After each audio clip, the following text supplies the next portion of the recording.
The James Webb Space Telescope, JWST, is delivering on its promise to transform our understanding of the early universe by probing galaxies near the dawn of time. One of these exceptionally luminous galaxies existed when the universe was just a tiny fraction of its current age. This means the light left the source long before our Milky Way even formed. How amazing is that? However, as the earliest and most distant galaxies ever seen, it is also one of the most enigmatic. Why is it so bright? This question has exacerbated the ongoing crisis in cosmology. Join us as we dig deep into how James Webb's newest discovery has just shattered our understanding of the cosmos. Humans have long found meaning in the stars, but only recently have we begun to understand whole clusters of them, galaxies, way out in the depths of space.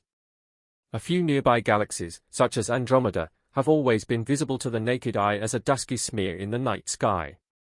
Other shimmery structures became known to us after the invention of the telescope in the 17th century, sparking a debate about their nature. Were they clouds of cosmic dust within our Milky Way or island universes of their own? Not until the 1920s did humanity identify these glowing clouds as galaxies when astronomer Edwin Hubble, relying on the work of lesser-known astronomer Henrietta Leavitt, found that some stars were too far away to belong to the Milky Way. Only in the mid-1990s, when a space telescope named for Hubble peeked farther into the universe than ever before, did we find thousands of galaxies shimmering across the universe, island after island in a vast cosmic sea. Astronomers felt confident that they understood galaxies and how nature makes them until startling developments arose, courtesy of a space telescope far more powerful than Hubble. The James Webb Space Telescope, in full operation since summer 2022, has shown that galaxies formed much sooner after the Big Bang than scientists previously thought, and that some are unexpectedly large and brimming with stars. These findings have thrown scientists into a new reality where their existing theories no longer apply. As Joel Leha, an astronomer at Penn State University, said, everyone in the astronomy community knew that the Webb telescope was going to be revolutionary, and we had a very clear list of things that we thought Webb would totally blow our socks off about. But the discovery of cosmically chunky galaxies where there shouldn't be any, this was nowhere on it. No one was looking for this. Those early results came quickly because researchers used a clever shortcut to estimate galactic distances. Astronomers usually pin down cosmic coordinates by precisely measuring redshift, a stretching of a galaxy's light toward the red end of the electromagnetic spectrum as a result of the universe's expansion. For example, a light bulb that emits pure violet light, if placed in a region of the cosmos roughly corresponding to a redshift of 1 as seen from Earth, would appear as deep red. By comparing the observed spectra from these galaxies with that of a source at rest, we can infer how fast the galaxies are receding from us and hence how far away they are. If all cosmic history is a book, the redshift acts as the page numbers indicating when something is happening in the story. Unfortunately, not all the chapters are visible to us. The cosmic dark ages make up the bulk of the book's missing pages. Imagine reading Shakespeare's Hamlet and skipping some initial scenes. You would transition from someone whispering in the darkness on the battlements of a castle in Denmark to a prince seeing ghosts and stabbing at tapestries. This is the situation that astronomers face. We now possess an excellent description of how it all started. The Big Bang theory has successfully explained the features of our universe. Just a few numbers called cosmological parameters can fully describe the universe's initial conditions, and decades of observations have confirmed with spectacular precision that cosmic history seems to have begun with a fiery expansion from a single, still mysterious, primordial point. But a shadow fell across the universe as matter cooled from its early incandescence and relatively simple initial conditions advanced into intricate complexity. This is the source of the rift in cosmic history, the darkness where astronomers wander. What's certain is that a few 100 million years after the Big Bang, a blink of an eye in cosmological terms, the Great Shadow began to lift.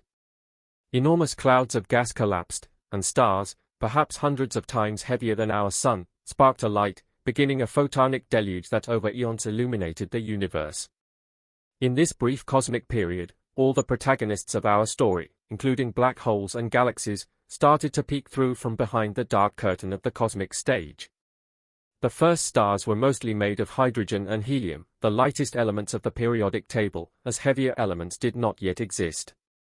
As they shined, these stars and their subsequent kin transmuted those light elements into heavier carbon, nitrogen, oxygen, and other elements crucial to the universe as we know it today. These elements, the ashes from early stars, eventually formed everything we observe around us, you and me included. To fully appreciate this milestone in our chronicle of cosmic history, we must fill in the missing pages surrounding it. How did the first stars, black holes, and galaxies form? How big were they? How fast did they grow? How was their evolution interconnected? How did the cosmic transition from simplicity to complexity lead to at least one world where curious creatures gaze up at the sky and wonder? Without such details from these few but fundamental chapters, our understanding of the universe and our place within it will be forever incomplete. This is the deepest, purest reason why astronomers seek sources farther and farther out. We are privileged to live in an era when telescopes of unprecedented power, like the James Webb Space Telescope, can aid us in this cosmic endeavor, acting like time machines. More distant galaxies have since been discovered by James Webb that are invisible to Hubble's capabilities. At the end of 2023, 9 of the top 10 most distant galaxies known are Webb galaxies, with GN-Z11 being the sole confirmed galaxy not requiring either discovery or confirmation with James Webb. Observations in October 2023 and January 2024 revealed a galaxy from less than 300 million years after the Big Bang during a period known as cosmic dawn, called GS-Z14.0. This collection of stars existed a mere 290 million years after the Big Bang. To put this in perspective, if the universe is 13.8 billion years old, we are observing the galaxy when the cosmos was only 2% of its current age. GS-Z14.0 was discovered to have a redshift of 14.3, surpassing the 2022 record of a galaxy with a redshift of 13.2, corresponding to a formation age of about 325 million years after the Big Bang. Astronomers find the most interesting aspect of this observation to be not just the great distance involved but the size and brightness of GS-Z14.0. Webb measures the galaxy to be more than 1,600 light-years across, which is about 5 times more luminous than the previous most distant galaxy. George Rieker, an astronomer at the University of Arizona and former deputy director of Stewart Observatory, remarked that nobody dreamed there would be galaxies this bright at such a high redshift. According to NASA, the light we see from GS-Z14.0 comes mostly from young stars, not from emission near a growing supermassive black hole. This amount of starlight implies the galaxy is several hundred million times the mass of the Sun. This raises the question of how nature could make such a bright, massive, and large galaxy in less than 300 million years. This new reality seemed, for a brief moment, to threaten astronomers' fundamental understanding of the entire cosmos. If the starting point looked like this, could the standard model of cosmology, our strongest theory about the origins and composition of the universe, be wrong? For many astronomers, the answer is simply yes, but others believe the crisis in cosmology is an exaggeration. There are many possible explanations for how astronomers might have gotten it wrong. Perhaps early stars formed far more efficiently than previously thought, through mechanisms that scientists hadn't considered before. Alison Kirkpatrick, an astronomer at the University of Kansas who studies galaxy evolution, wonders whether cosmic dust in these galaxies could be playing tricks on Webb, making stars appear older than they really are. Additionally, cosmic dust might have been different back then. Elsewhere, Evo Lab, an astronomer at Swinburne University of Technology, suspects that black holes could play a role. Black holes are among the most luminous objects in the universe when they feed on cosmic matter, which glows as it gets sucked in. If you dump a lot of gas into a black hole, it will start to outshine the entire galaxy. Such black holes could make early galaxies appear brighter and more star-filled. But none of these possibilities change the fact that the first island universes are not what we expected. Even accounting for some weird new phenomena, everything is too big and it's too big too soon. Investigating these questions will require more Webb observations, particularly those that yield more detailed measurements of starlight known as spectroscopy. Astronomers need more data to confirm that the most unusual galaxies they've found are the real deal and to understand their composition, which will help identify the conditions in which they formed. Researchers are currently in the thick of it, with fresh spectroscopic data expected this spring. The effort verges on soul-searching. Primordial starlight has never been so in demand, and astronomers and theorists, those who observe cosmic wonders and those who explain them, don't know exactly what they'll find once they are finished. It's probably going to be about 5 years until we've totally settled into our new universe as revealed by James Webb. In one sense, these new discoveries have injected drama and even anxiety into a field that was quite stable. It's incredible how the universe is so much weirder than we thought, as Erica Nelson, an astronomer at the University of Colorado at Boulder, said. But in another sense, it's just fun. It's the beginning of the universe, so it's really fun to think about this kind of stuff. In addition to peering deeply into the cosmos, NASA's James Webb Space Telescope is giving scientists their first detailed glimpse of supernovae from a time when our universe was just a small fraction of its current age.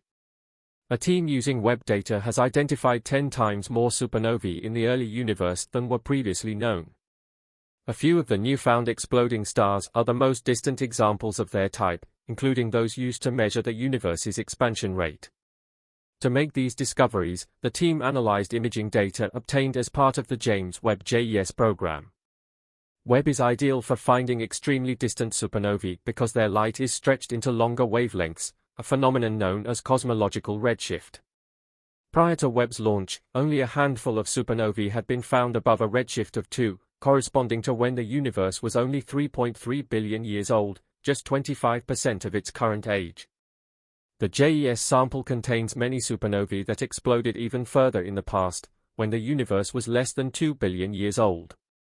Previously, researchers used NASA's Hubble Space Telescope to view supernovae from when the universe was in the young adult stage. With JES, scientists are seeing supernovae from when the universe was in its teens or pre-teens. In the future, they hope to look back to the toddler or infant phase of the universe. To discover these supernovae, the team compared multiple images taken up to 1 year apart and looked for sources that disappeared or appeared in those images.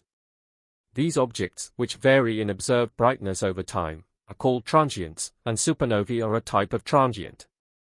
In all, the JES transient survey sample uncovered about 80 supernovae in a patch of sky only about the thickness of a grain of rice held at arm's length, according to teammate Justin Pearl, a NASA Einstein Fellow at the Space Telescope Science Institute in Baltimore, Maryland. This is really our first sample of what the high redshift universe looks like for transient science, Pearl said. We are trying to identify whether distant supernovae are fundamentally different from or very similar to those in our own galaxy. At the end of 2023, Pearl and other researchers at the Space Telescope Science Institute provided expert analysis to determine which transients were supernovae and which were not, as they often looked very similar.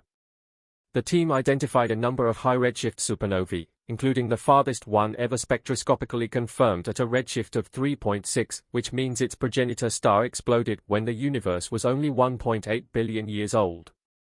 This particular supernova is a core collapse type, an explosion of a massive star.